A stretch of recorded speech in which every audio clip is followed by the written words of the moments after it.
আমি বুঝলাম না তোর তাল বাহানা, বুঝলাম না তোর তাল বাহানা। সংসারে হয় গন্ডগোল গয়ে বিশ্ব বাগানে, শাইনি রঞ্জনে মানুষ দিয়া ফুটাইছে ফুলরে বিশ্ব বাগানে। বাবা রে বিশ্ব বাগানে, শাইনি রঞ্জনে মানুষ দিয়া ফুটাইল ফুলি রে বিশ্ব বাগানে।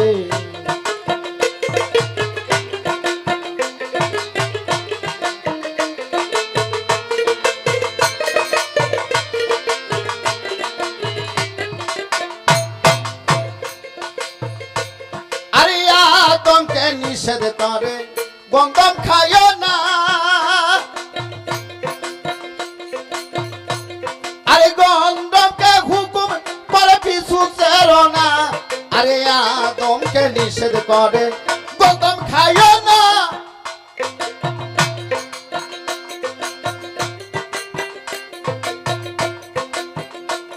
আরে গঙ্গমকে নিষেধ করে পিছু চেরো না। আমি বুঝিলাম না মাওলার তাল বাহানা,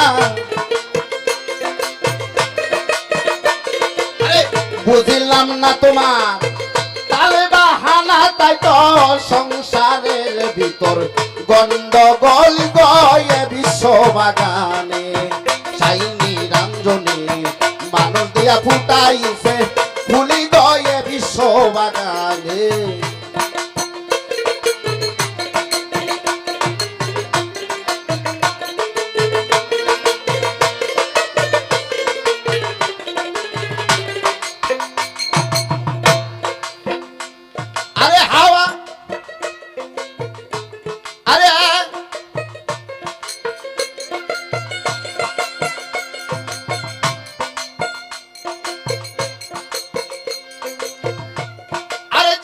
গঙ্গম খাইয়া আদম হইল গুনাহগার। আরে আজ পর্যন্ত আমরা সবাই করতাছি আহার, যে গঙ্গম খাইয়া আদম হইল গুনাহগার।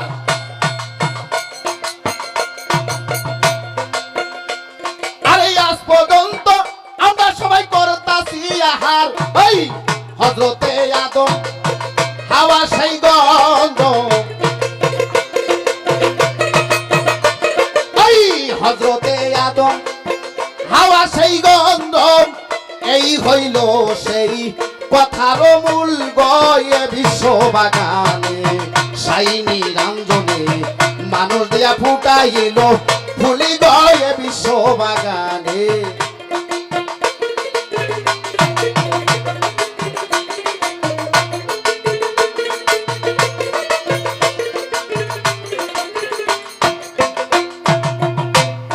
আল্লাহ বলেছে, হে আমার বান্দাগণ, তোমার 1000 বছর ইবাদত আছে উত্তম ইবাদত সৃষ্টি সম্পর্কে গবেষণা করা। তুমি যদি সৃষ্টি সম্পর্কে বুঝতে পারো, আমি স্রষ্টাকে তুমি চিনতে পারবা। তাই জ্ঞানীরা বলেছে, বাবারে, যে মানুষকে ভালোবাসে সে আল্লাহকে ভালোবাসে, যে মানুষকে ভালোবাসে না, আল্লাহর সৃষ্টিকে ভালোবাসে না, সে আল্লাহকে ভালোবাসা পাবেও না, সে আল্লাহকে ভালোবাসেও না। তাই 1 ঘন্টা আল্লাহর সৃষ্টি সম্পর্কে গবেষণা করা 1000 বছর ইবাদত হচ্ছে উত্তম। সৃষ্টির ভেদ বুঝলেই স্রষ্টাকে পাওয়া যায়। বাবারে, যখন মাঠের ভিতর খেলতে যাব,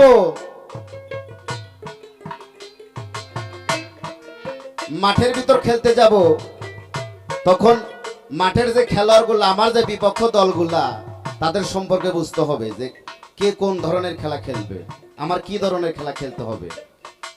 বাবারে, পায়ে বল আসলেই শট দিলে কাজ হবে না, তোমার জন্য আরো 12টা প্লেয়ার খাড়া রয়েছে, তোমাকে বাধা দেবে। কিভাবে তুমি গোল করবা সেই সম্পর্কে তোমার জানতে হবে। এই সাগরের ভিতরে যখন তুফান ওঠে, আর কেউ না বুঝতে পারলে, নাইয়া বুঝতে পারে যে আমার 1 ঘন্টা পর সমস্যা হবে।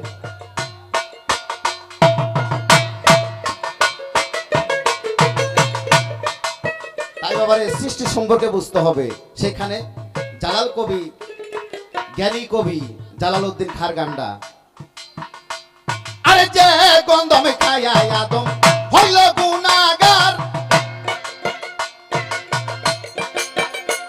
আরে আজ পর্যন্ত আমরা সবাই করতাছি আহার। আরে যে গন্ধম খাইয়া আদম হইল গুনাহগার, আরে আজ পর্যন্ত আমরা সবাই করতাছি আহার। বেটাই হযরতে আদম হই হাওয়া সেই গন্ধ, হযরতে আদম হাওয়া সেই গন্ধ, এই হইল সেই কথার মূলি গয়ে বিশ্ব বাগানে সাইনি রাঙ্গনে মানুষ দিয়া ফুটাইল ফুলি রে বিশ্ব বাগানে।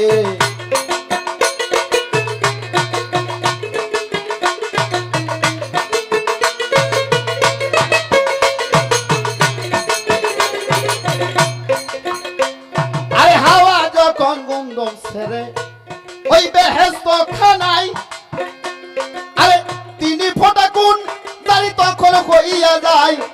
হাওয়া যখন গন্ধম ছেড়ে বেহেশত খানাই, আরে তিনি ফোটা কোন দাড়ি তখন হইয়া যায়। আল্লাহ এক ফোঁটা দিয়া আমারে বানাইয়া, এক ফোঁটা দিয়া এই মানুষ বানাইয়া গইরাছে দু, এক ফোঁটা দিয়া এই মানুষ বানাইয়া গইরাছে দু নিয়ার কুল গয়ে বিশ্ব বাগানে সাইনি রাঙ্গনে মানুষ দিয়া ফুটাইল ফুলি গয়ে বিশ্ব বাগানে।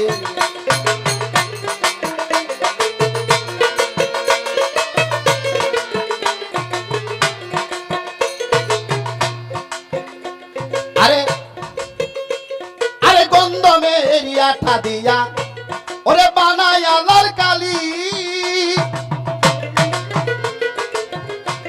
সৃষ্টির ভিতরে লাল কালি আছে, এটা আমাদের কাছে না থাকুক, আমার কাছে যিনি থাকে প্রতিনিয়ত তারে জিজ্ঞেস করলে পাওয়া যাবে।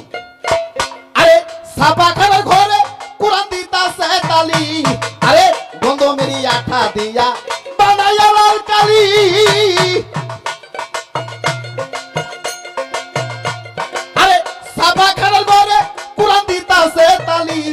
আমি আসল কথা যদি বলি, আসল কথা যদি বলি ওই মোল্লা মুন্সি কয় পাগল আমি যে বিশ্ব বাগানে সাইনি রাঞ্জনে মানুষ দিয়া ফুটাইল ফুলি রে বিশ্ব বাগানে।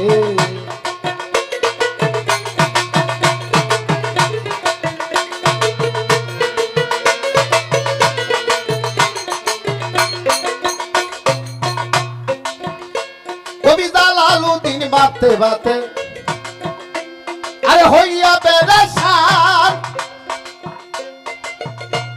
আরে গন্ধম গাছের তলে গেল পাইয়া ময়দান। কবি জালালউদ্দিন বাতে বাতে হইয়া পেরেশান, আরে গন্ধম গাছের তলে গেল পাইয়া ময়দান।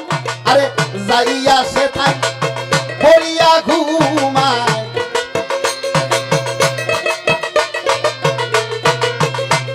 বাবারে জালাল খায় বলো বাবা গন্ধম ফল এই জিনিসটা খাইও না, পুরুষের ক্ষতি হবে। আবার নিজেই জালালউদ্দিন ভাবতে ভাবতে হইয়া পেরেশান, গন্ধম গাছের তলে গেল পাইয়া ময়দান। আরে যাইয়া সে থাই পড়িয়া ঘুমায়,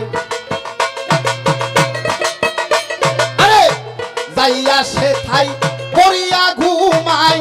নেশার চোটে তার বাংলো না ঘুম গয়ে বিশ্ব বাগানে সাইনি রাঞ্জনে মানুষ দিয়া ফুটাইল ফুলি রে বিশ্ব বাগানে।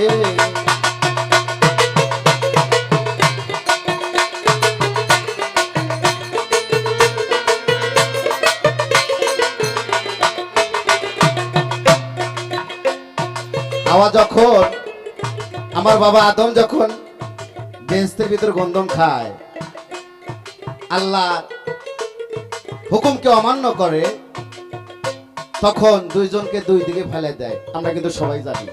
আমার একটা কথা, আসলে পালাগান না, নারীরা যদি সাধক হয়, এই নারীর উছিলাই করে যতগুলো নারী তার সঙ্গ করবে তারাও সাধক। কেননা নারীর ভিতরে সৃষ্টির একটা রহস্য আছে। সৃষ্টির সম্পর্কে যদি জ্ঞান আমি অর্জন করতে চাই, নারীরা যতটুকু বুঝবে, পুরুষের বোঝা খুব কঠিন আছে অতটুকু। কেননা সৃষ্টি তো হয়েছে তার কাছ দিয়ে, নাকি? বিশেষ করে বাবা আদমকে মা হাওয়াকে যখন দুই দিকে ফেলে দিল, আবার অপরাধ মাপও হয়ে গেল। আমার এখানে একটা কথা আমার প্রতিপক্ষ গায়িকার কাছে, মাফ করে দেওয়ার পরে আমি যদি মেম্বার থাকি, আমার যদি কোনো ত্রুটি থাকে, সমাজের মানুষ বিচার করবে, সরকার বিচার করবে, তারপরে সিআরটা কিন্তু যখন এটা মাপ হয়ে যাবে, সিআরটা কিন্তু আমাকে ঠিকই দেবে, দেবে না? হ্যাঁ, মাফ হয়ে গেলে, যেমন জিয়া রহমান এসেছে, উনি যতগুলো অপরাধ করেছিল সবকিছু মাফ হয়ে গেছে, এখন কিন্তু তাকে চেয়ার দেওয়া হয়েছে। হ্যাঁ, তাহলে আমি, বাবা আদম, মা হাওয়া, দুজনকে আল্লাহ পাক মাফ করে দিয়েছে, কিন্তু বেহেশতের জিনিস বেহেশতে নিল না কেন? এটা তো মাফ হলো না। আমাকে যদি তোমরা মাফি করে দাও, তাহলে আমার চেয়ারটা কই? এরকম একটা বিষয় থাকে না? হ্যাঁ, আদম হাওয়াকে সৃষ্টি সম্পর্কে যারা জ্ঞান অর্জন করেছে তারা বুঝতে পারবেন, মাফ করে দেওয়ার পরও জান্নাতের জিনিস জান্নাতে নিল না কেন? এটাই আমার জিজ্ঞাসা। আরে কবিতা লালু তিনি ভাবতে ভাবতে হইয়া পেরেশান, আরে গন্ধম কাছে চলে গেল পাইয়া ময়দান, আরে যাইয়া সেটাই করিয়া ঘুমায়,